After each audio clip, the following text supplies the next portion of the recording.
The Dreamer. Introduction to Elijah. Elijah Davis sat in his tiny studio apartment, surrounded by half-finished canvases and the faint smell of paint lingering in the air. The walls were lined with his creations, bold, expressive pieces that reflected the raw emotions of his journey. Elijah was a 27-year-old black artist with talent that could move mountains, but the art world seemed determined to keep its doors closed to him. Despite his struggles, his passion burned as brightly as ever. Born and raised in a low-income neighborhood in Atlanta, Elijah grew up seeing beauty in the overlooked corners of his community. His art was a celebration of resilience, capturing the stories of people who found strength in adversity. Yet, gallery after gallery turned him away, their polite rejections often masking thinly veiled biases. "Your work is not quite what we're looking for," they'd say, their eyes flicking to him and then away, as though unwilling to fully acknowledge him. But Elijah was undeterred. He believed in his work, in its power to heal, inspire, and provoke change. He just needed someone to believe in it, too. Childhood flashbacks, discovering a passion. Elijah's love for art had begun as a boy sitting at his grandmother's feet. His grandmother, Mary Davis, was a skilled quilter whose hands worked tirelessly to weave together scraps of fabric into breathtaking tapestries. Each quilt told a story, a family history, a memory, a dream. Elijah would watch her, mesmerized, as she transformed discarded pieces into something extraordinary. "Every thread has a story, Elijah," she would say. "You just have to listen." One summer evening, when Elijah was 8, his grandmother handed him a small wooden box filled with watercolor paints. "Go ahead, baby. Tell your own story." Elijah painted his first piece that night, a vibrant swirl of colors that, to him, captured the warmth of his grandmother's kitchen. From that moment on, art became his refuge. While other kids played video games or sports, Elijah would sketch for hours, losing himself in the worlds he created. Persistence despite rejection. As Elijah grew older, he faced the harsh realities of life as a black artist. In college, his professors praised his talent but subtly guided him toward more commercial styles, warning that his deeply personal, community-focused art might not sell. Elijah ignored their advice, staying true to his vision. After graduation, Elijah spent years creating and refining his work. He poured his soul into each piece, using bold colors and intricate textures to tell stories of struggle and triumph. His subjects were often people from his community, a single mother holding her child, an elderly man sitting on a porch, a group of children playing basketball on cracked asphalt. These were the stories he felt needed to be seen. But the art world wasn't ready for Elijah's vision. Gallery owners dismissed his work as too niche or not marketable enough. Some didn't even bother to look closely, their disinterest tinged with unspoken prejudice. Still, Elijah refused to give up. He worked part-time jobs to support himself while dedicating every spare moment to his art. The masterpiece, Shades of Resilience. One day, inspiration struck. Elijah decided to create a series that would encapsulate the spirit of his community, the struggles, the triumphs, the unbreakable will to survive. He called it Shades of Resilience. For months, Elijah worked tirelessly, pouring every ounce of his energy into the project. The series consisted of 10 large-scale paintings, each depicting a different facet of resilience: a mother shielding her child during a storm, a young boy repairing his bicycle with scavenged parts, an elderly woman planting seeds in barren soil. The paintings were alive with emotion, their vivid colors and intricate details demanding attention. When the series was complete, Elijah knew he had created something special. This was his heart laid bare, a tribute to his community and a statement of hope. He was ready to share it with the world. The encounter with Mr. Bradley. Elijah packed up his portfolio and made his way to one of the most prestigious galleries in the city, Bradley Fine Arts.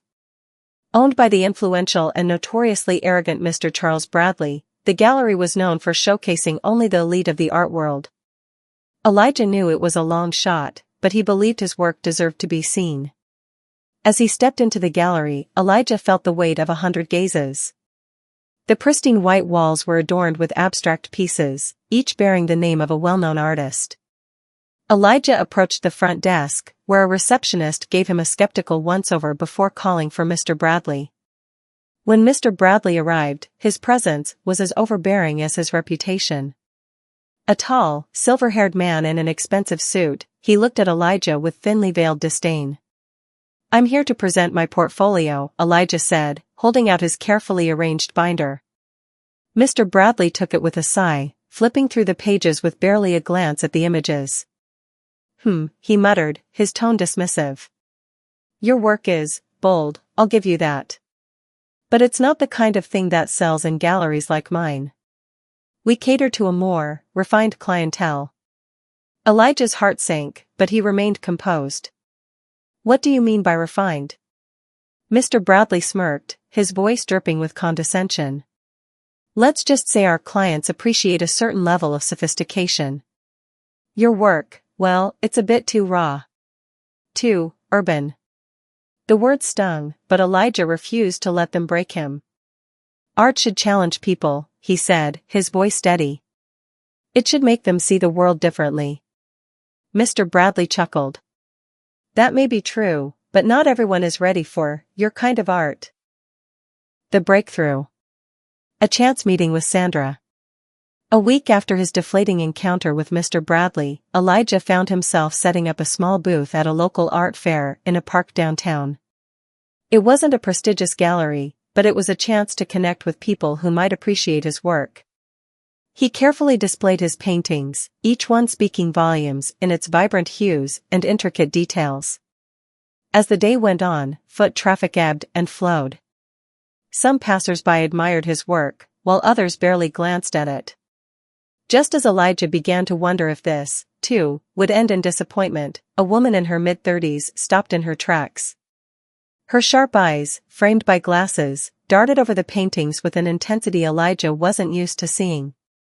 "This is incredible," she murmured, stepping closer to one of his pieces, a painting of a mother braiding her daughter's hair on a cracked porch. "Thank you," Elijah said, watching her carefully. "I'm Sandra Rivera," she said, turning to him with a smile. "I run an art blog called Hidden Canvas. I feature emerging artists with unique voices, and your work is, wow." Elijah's heart raced. "Thank you. That means a lot. Would you be open to an interview?" Sandra asked. "I think people need to see your art and hear your story." Elijah nodded without hesitation. "Absolutely." Elijah's art gains traction online. Over the next week, Sandra visited Elijah's studio to photograph his work and learn about his journey. She listened intently as he talked about his grandmother's quilts, his community, and his struggles to break into the art world. Sandra's questions were thoughtful, her admiration genuine. When the blog post went live, it was nothing short of transformative. Sandra titled it "Shades of Resilience, the Art of Elijah Davis," and poured her heart into every word, describing his work as a symphony of color and emotion that captures the soul of resilience. Within hours, the post began to gain traction. Comments poured in from readers who connected deeply with Elijah's story and art. "This is stunning. Where can I buy his work? This man is a genius. Why isn't he famous yet?" Finally, an artist who paints the truth. Social media amplified the blog's reach. Influencers shared Sandra's article, tagging Elijah and praising his work. By the end of the week, Elijah's Instagram account, which had fewer than 200 followers, skyrocketed to over 10,000. Direct messages flooded in, including inquiries from collectors and galleries. Sandra's backstory, a shared struggle. Amid the whirlwind of newfound attention, Sandra shared a bit of her own story with Elijah. Over coffee in his studio, she revealed that she had once been an aspiring painter herself. "I used to think I could make it," Sandra said, her voice tinged with nostalgia. "But after years of rejection, I started to believe the problem was me. That maybe I wasn't good enough. Eventually, I stopped painting altogether." "What made you start the blog?" Elijah asked. Sandra smiled. "I realized that the art world has a way of crushing people who don't fit its mold. But there are so many incredible artists out there, people like you, who just need someone to see them. I couldn't be that artist, but I could help others be seen. Her words resonated deeply with Elijah. You're doing something powerful, he said. Your blog is giving people like me a chance. Sandra laughed softly. And people like you remind me why I started in the first place. The major collectors offer. One morning, as Elijah sifted through his emails, one subject line made him freeze. Offer 4 Shades of Resilience series, inquiry from Samuel Gregory.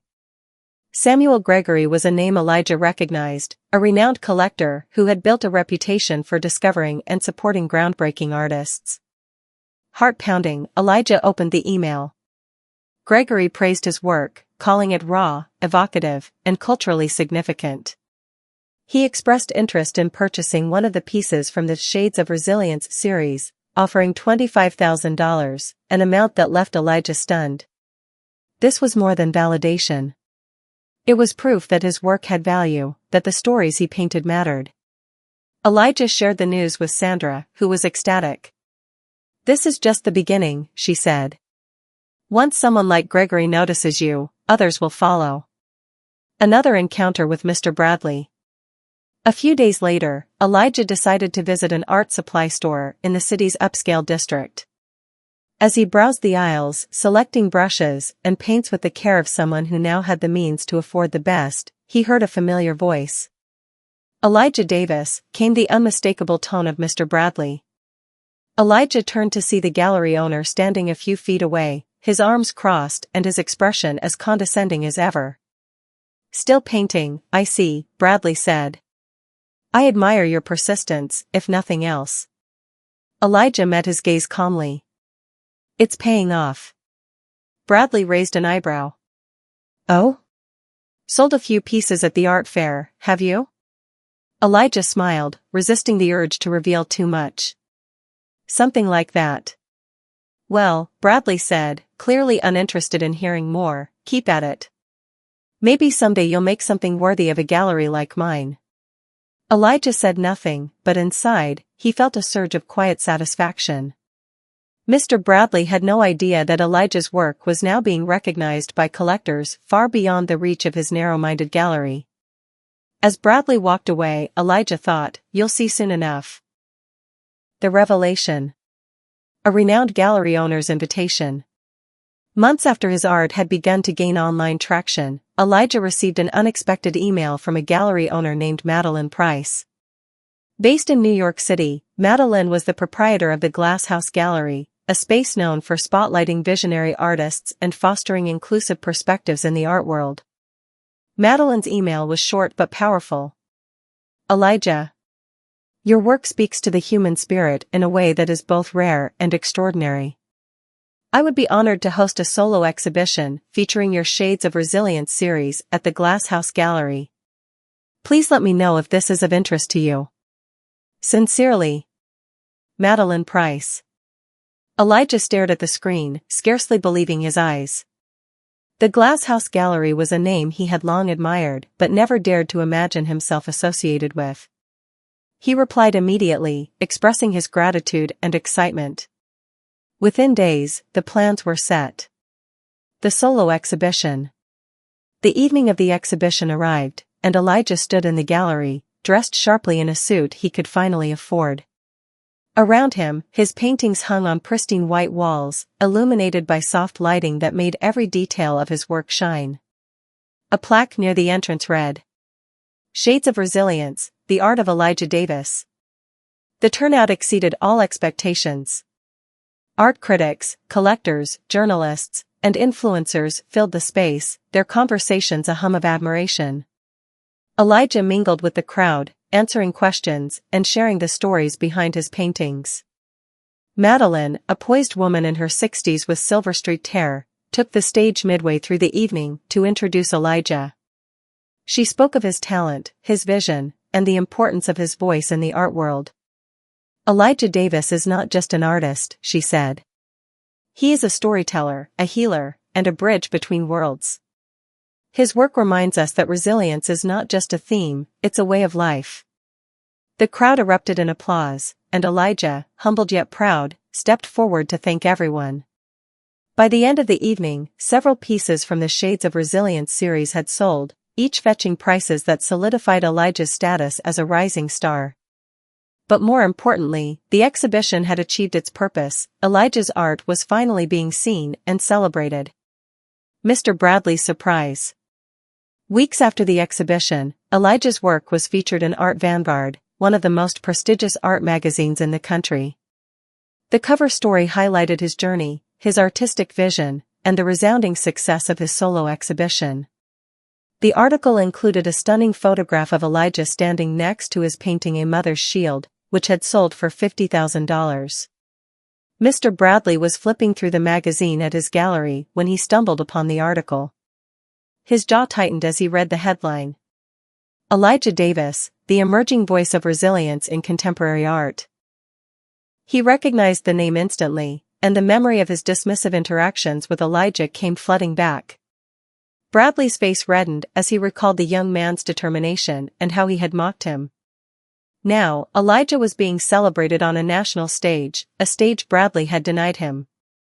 Customers in Bradley's gallery noticed his sudden silence as he gripped the magazine. One even remarked, "Have you heard of this Elijah Davis? His work is incredible." Bradley managed a forced smile. "Yes, I'm familiar." Flashback to Mr. Bradley's exploitation. As Bradley sat alone in his gallery that evening, he couldn't shake the pang of regret, or was it jealousy? He thought back to his years in the business, his rise to prominence built on the backs of artists he had exploited. He remembered undervaluing their work, taking excessive commissions, and dismissing those who didn't fit his narrow definition of marketable. He also recalled the countless minority artists who had walked through his doors, hopeful and eager, only to leave discouraged by his thinly veiled prejudices. To him, they had been risks, not opportunities. And now, one of those artists was proving him wrong in a way the entire world could see. Elijah's vision for change. With his newfound financial stability and growing influence, Elijah began to think about the future. He knew he wanted to do more than create art, he wanted to create opportunities. Inspired by Madeline Price's belief in him and Sandra Rivera's tireless advocacy for underrepresented artists, Elijah decided to invest in his own gallery. The process was daunting, but Elijah approached it with the same determination that had carried him through years of rejection. He found a modest but promising space in Atlanta, not far from the neighborhood where he grew up. He named it the Mosaic Gallery, a nod to his grandmother's quilts and the idea of bringing together diverse voices to create something beautiful. The Mosaic Gallery would be more than just a space to showcase art. It would be a platform for emerging artists who had been overlooked, a place where stories of resilience, community, and hope could find their audience. A new beginning. At the grand opening of the Mosaic Gallery, Elijah stood before a crowd of supporters, including Sandra, Madeline, and several artists whose work he was showcasing. The gallery buzzed with energy, the walls adorned with pieces that told stories as powerful as Elijah's own. In his speech, Elijah said, "This gallery isn't just mine. It belongs to every artist who has ever been told they weren't good enough, who has ever been dismissed or overlooked. Art is for everyone, and every story deserves to be heard." The crowd erupted into applause, and Elijah felt a deep sense of fulfillment. His journey had come full circle, and now he was paving the way for others to follow. As he looked around the gallery, at the art and the people who had gathered to celebrate it, Elijah thought of his grandmother and her quilts. Every thread had a story, she'd said, and now Elijah was weaving his own. The confrontation. Elijah visits Mr. Bradley's gallery. Months after establishing the Mosaic Gallery and cementing his reputation as a rising star in the art world, Elijah found himself walking down a familiar street. The storefront of Bradley Fine Arts loomed before him, its gleaming windows showcasing the same predictable pieces Elijah had once been dismissed for not aligning with. This time, Elijah wasn't there to beg for recognition, he was there to explore a potential acquisition opportunity. Elijah's success with the Mosaic Gallery had caught the attention of other gallery owners, and a real estate agent had informed him that Bradley Fine Arts might soon be on the market. It was a bold move, but Elijah wanted to see the space for himself. As he stepped inside, the polished floors and pristine white walls felt unchanged. The air was thick with the same exclusivity he remembered. This time, however, Elijah carried himself differently.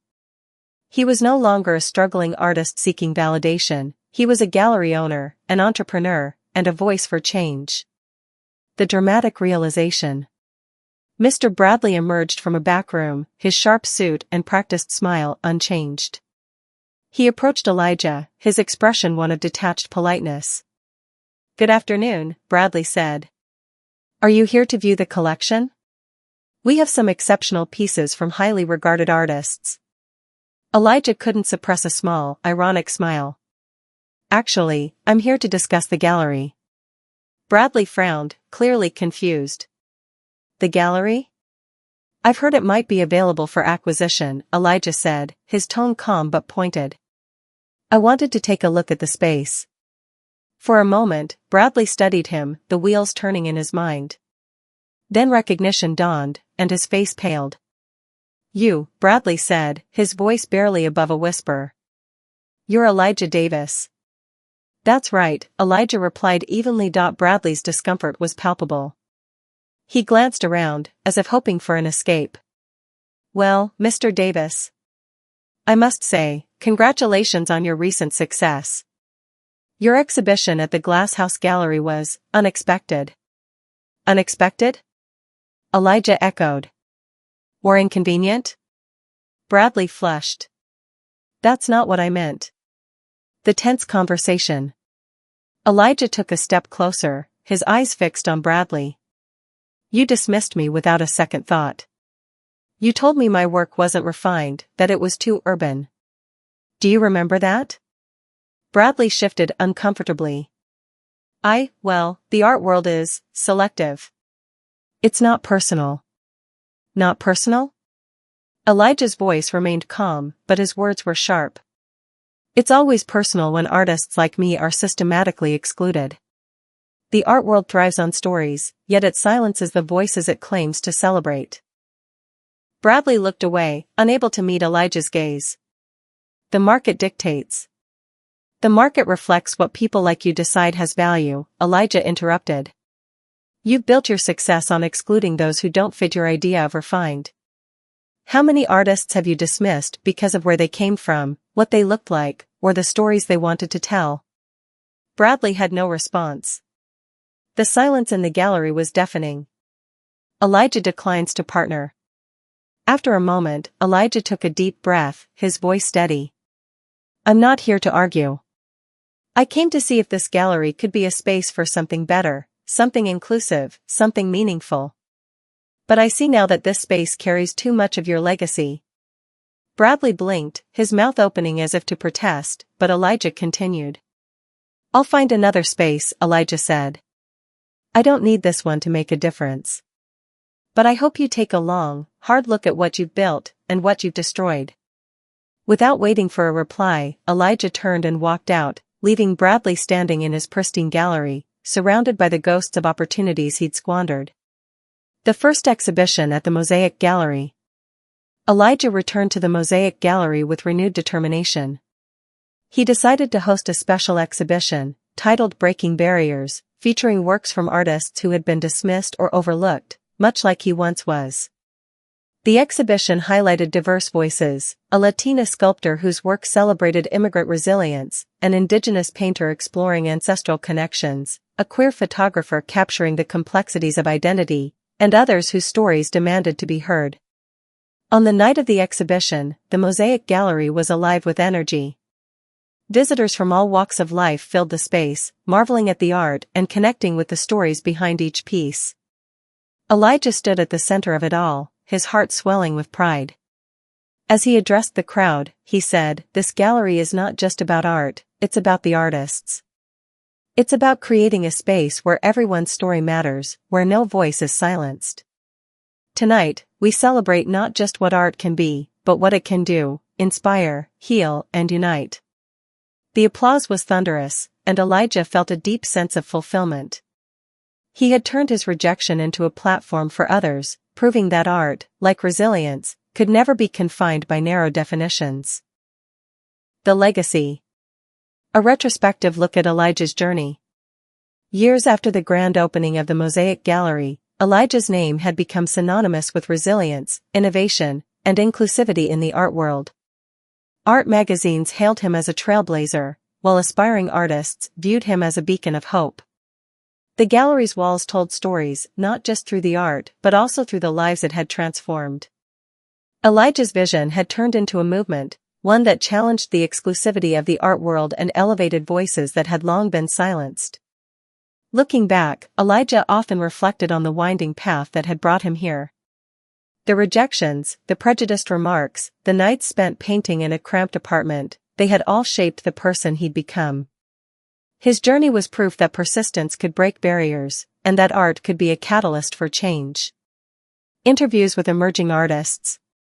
The Mosaic Gallery became a launchpad for countless artists who, like Elijah, had struggled to find a platform. Interviews with these artists revealed the profound impact Elijah's gallery had on their lives. Amara Wilson, a mixed-media artist whose work explored mental health, said, "Before Elijah, no one would take a chance on me. He didn't just display my art, he believed in me. That belief changed everything." David Sketch Martinez, a graffiti artist turned painter, shared, "Elijah saw my work as art, not vandalism. Because of him, I had my first solo exhibition, and now, my pieces hang in homes across the country." Layla Cho, a sculptor who uses recycled materials, noted, "Elijah's gallery didn't just give me a space, it gave me a purpose. I'm part of a community now, one that values stories like mine." These artists, once overlooked, were now thriving, thanks to the opportunities Elijah had created. Their success stories were a testament to the power of representation and mentorship. Mr. Bradley's struggles. Meanwhile, across town, Bradley Fine Arts was a shadow of its former self. The once prestigious gallery struggled to attract both artists and patrons. Collectors began favoring spaces like the Mosaic Gallery, drawn to its authenticity and diverse offerings. Bradley's reputation as a gatekeeper of exclusion became his undoing. Artists were no longer willing to subject themselves to his narrow vision, and patrons grew weary of his outdated approach. Bradley himself became bitter, watching from the sidelines as Elijah's gallery thrived. The irony wasn't lost on him. The very artist he had dismissed had not only succeeded but also built something far greater than he ever had. Elijah reflects on his grandmother's influence. One evening, as the gallery closed and the bustling crowd dispersed, Elijah found himself sitting alone in his office. On his desk was a photograph of his grandmother, Mary Davis, her hands holding a quilt she had once stitched. Her words echoed in his mind, "Every thread has a story, Elijah."